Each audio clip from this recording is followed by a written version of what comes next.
joining me on this Oracy Twilight Inset. Oracy is one of the Reed School main development objectives for this year. Oracy achieves two things for students.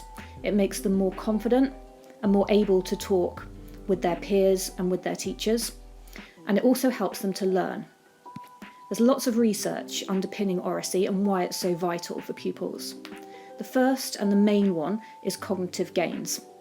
So speaking about subjects will actively develop their thinking about subjects. So this has been shown across a variety of different subject domains. Also, vitally, it's going to have a huge personal and social impact on pupils, on their attitudes to themselves, to learning, and to each other. More broadly, it's going to get them ready for the outside world, to engage with the bigger ideas that surround them globally, in politics, in all aspects of their lives to come in the future.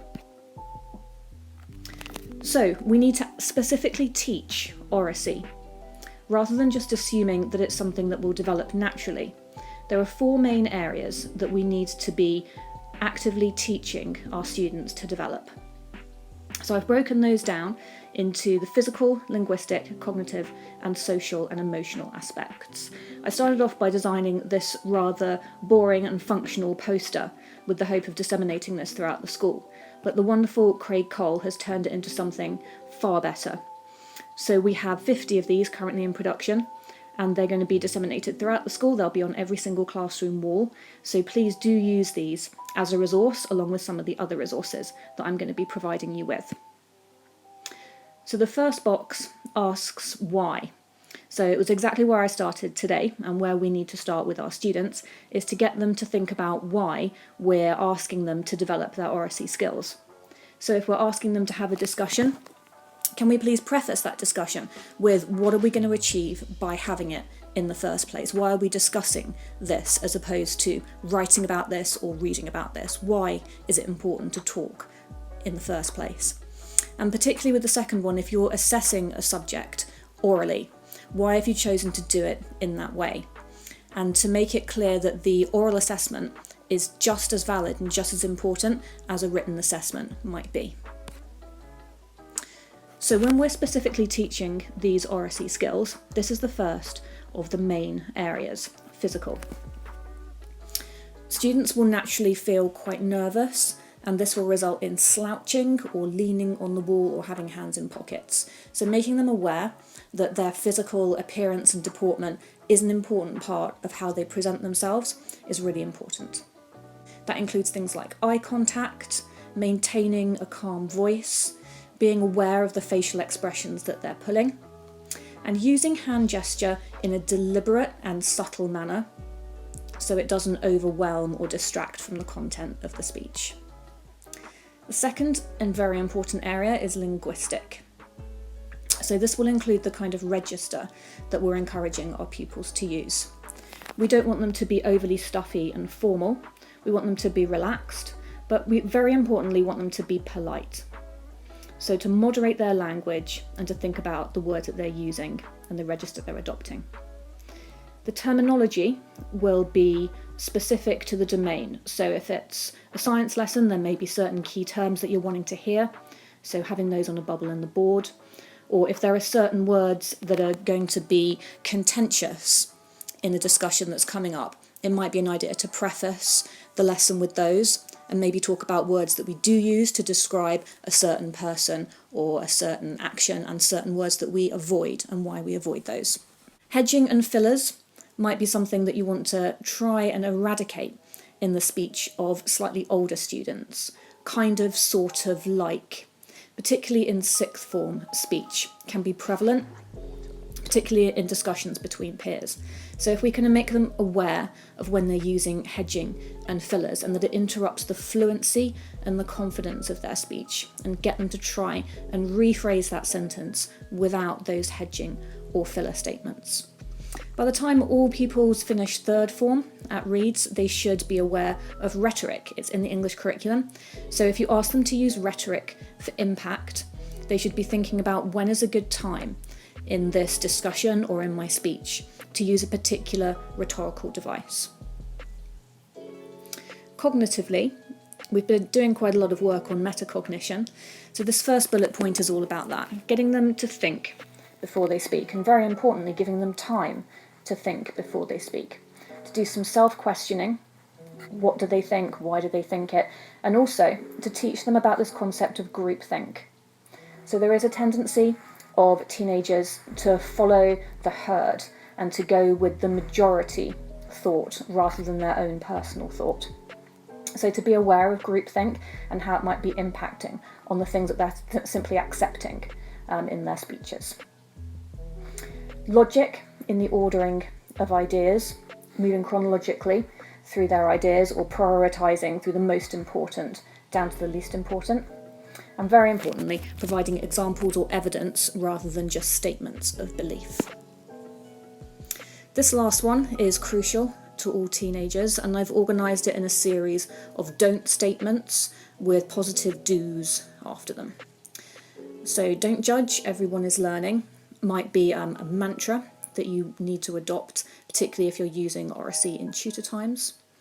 Don't expect people to agree with you, definitely don't interrupt or be rude. And don't intentionally offend groups or individuals. So this one loops back to the first one. If there is offence which was not intentional, then it's important to bring them back to this idea of everyone is learning. So to address the offence and where that came from, to make everyone aware that that wasn't intentional if you think it wasn't, and to reinforce that we are an equality school.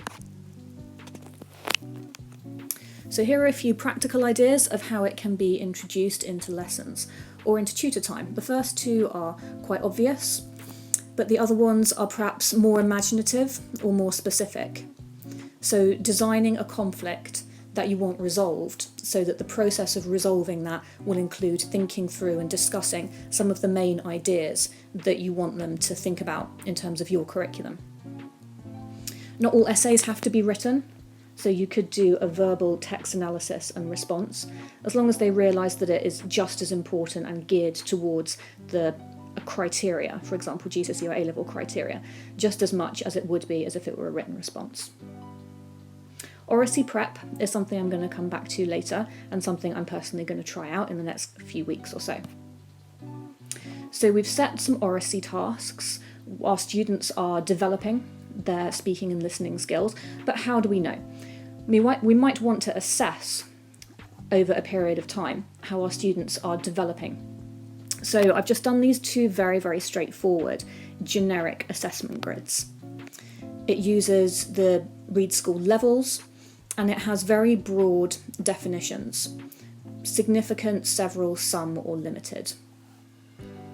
So these can be applied to any task, really, whether it's tutor group or lesson specific. You may well want to have your own tailored specific assessment grids if you have quite a big task that you want to assess. If you do and you want to see some examples of those, then Janice and Tim in IT have got some fantastic resources that they're using at the moment to assess speaking with ICT groups at GCSE, so go and have a chat with them. The listening grid might be particularly useful because actively listening and responding might be something that some of your more able classes find a little bit more challenging.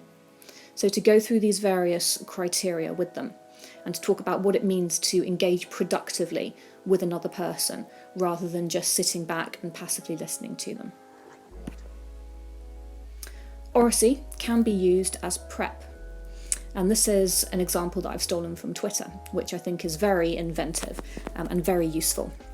So here we've got a history example. So the teacher has designed this learning postcard. On the left-hand side, there is a request for the parent, guardian, mentor or helper to ask the student about a certain topic. So the student's been learning about Charles I. Parent needs to ask about the divine right of kings, the great chain of being, parliament and religion. Then the pupil answers them using all their oracy skills that they've been developing and their subject recall. And then the parent fills in this comment box.